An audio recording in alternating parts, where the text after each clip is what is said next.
Today we are unboxing the S10 that I think is a popular scooter if I'm not mistaken. So what we'll do is we'll take it out of the box, we'll assemble it, we'll talk about the spec, and then of course I will be doing a full review of this scooter. So any questions, leave them below. But let's get it out of the box and see what we have. Okay, we have plenty of padding, which is of course always nice to see. We have a few boxes here, but let me just pop up the stem. Oh, stem is actually quite chunky on this. So we have a few screws here, and then of course we have our charger, and the charger is standard 2 amp hour output charger. Okay, so we get a good few screws and a few spares, so it seems to be 6 screws. And that's it for assembly. So yeah, actually this will only take you a few minutes to do. Okay, so what we have here is we have actually grips that are actually not too bad. You do actually have indicators on this model. That's actually quite nice actually. You have this is a very unique design, I must say. I've never seen this type of design before on a scooter. Display is very simple. You just have your speed, battery percentage. This does seem to have an app, so we'll have to investigate that. And that's basically it.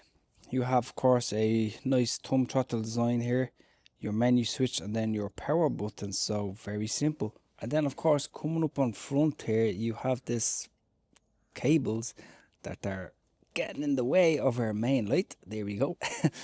And yeah, actually that light looks quite large, so that should be nice. You have a daytime running LED light here. You've also a very chunky stem here. Folding mechanism actually looks quite decent on this. Let's simply, okay, there we go.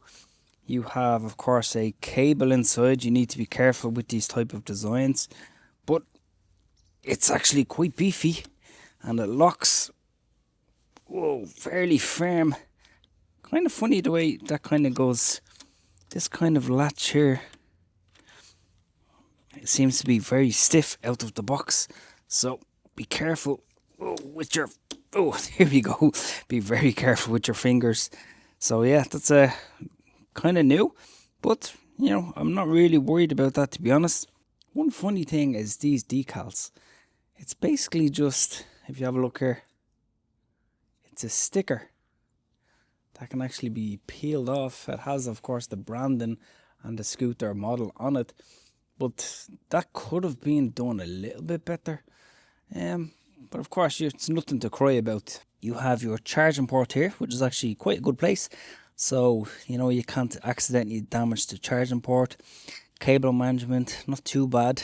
Mudguard design actually seems not too bad. Of course you have front suspension, you have mechanical brakes. Deck is actually a rubber type of material, quite nice. I do actually like the design of this. Plenty of grip as well on something that's like this. It seems to be almost a perfect length, even in width, so very comfortable. You also have a back kick plate as well on this.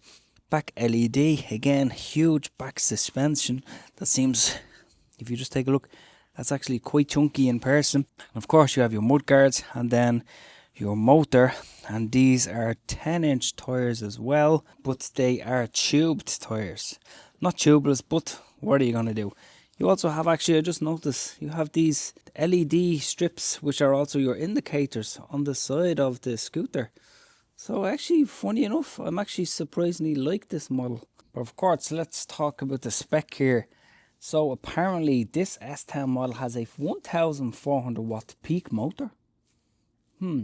That's very interesting. It has a 48 volt 20 amp hour battery with up to 70 kilometer range. Now here's the spec of it in broken down terms. The motor is 800 watts with that 1400 watt peak. 25 newton meters of torque, so not a lot of torque, but that's to be expected. Battery 48 volt 20 amp hour. It takes up to 10 hours to charge this thumb throttle. It has 140 millimeter disc rotors, and it weighs 27 kilograms. but for some reason it doesn't actually say okay, it actually does say a little bit down on the page. It says 25 km/h speed limited, but then it also has on below 20 km/h speed limited. Which is it? And can it be unlocked? That is the question.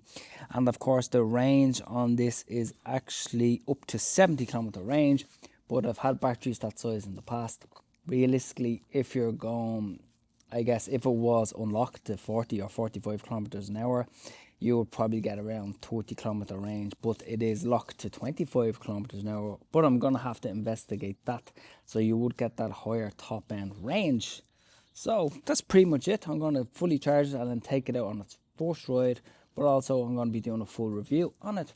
So if you have enjoyed this video, give it a like, subscribe, and I'll talk to you in the next video.